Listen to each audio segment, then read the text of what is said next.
7 horas e 31 minutos, o ouvinte participa do Primeira Hora da Rede Bandeirantes de Rádio. Bom dia, professor. Me chamo Fernando, sou motorista de caminhão, sou eleitor do Bolsonaro. Não concordo com o Dudu sendo embaixador do Brasil nos Estados Unidos. Carlos de Jabaquara. O Major Olímpio, professor Vila, já avisou que é favorável que o surfistinha seja o nosso embaixador nos Estados Unidos. Deixa o rapaz ir lá, vamos ver o que vai dar. Se não der certo, ele sai e coloca outro. Não foi escolhido pelo pai dele? Deixa ele ir lá. Alexandre aqui de Santos. Professor Marco Antônio, a gestão do ex-presidente Itamar Franco, quando ele foi embaixador em Portugal, foi inconstitucional? Luiz de Alfenas, sul de Minas.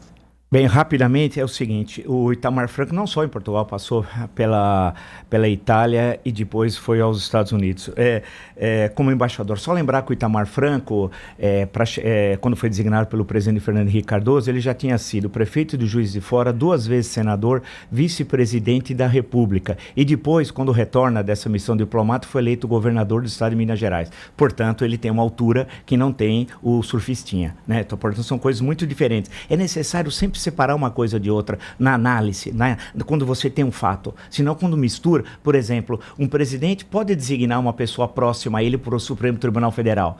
O Lula designou o Dias Toffoli, o Juscelino Kubitschek, o Vitor Nunes Leal, que foi um dos mais brilhantes ministros do Supremo Tribunal Federal. O Dias Toffoli é um nada. Então, você observa, você precisa ver quem é que é designado. Ninguém vai comparar juridicamente Dias Toffoli a Vitor Nunes Leal.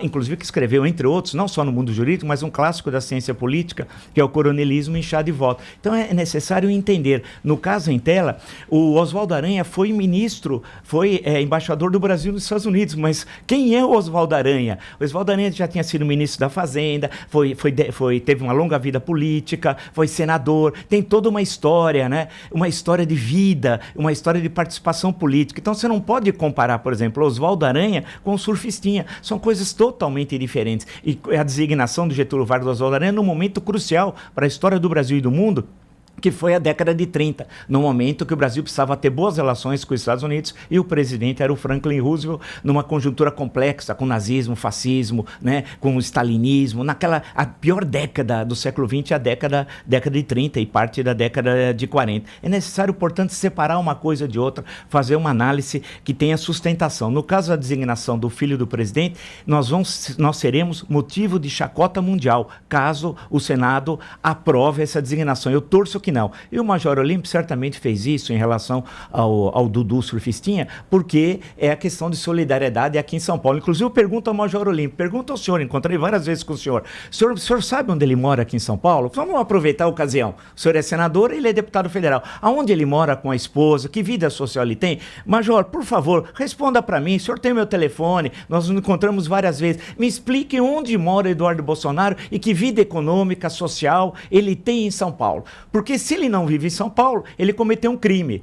O TRE devia caçar o mandato dele. Então, Major, por favor, me explique onde ele mora.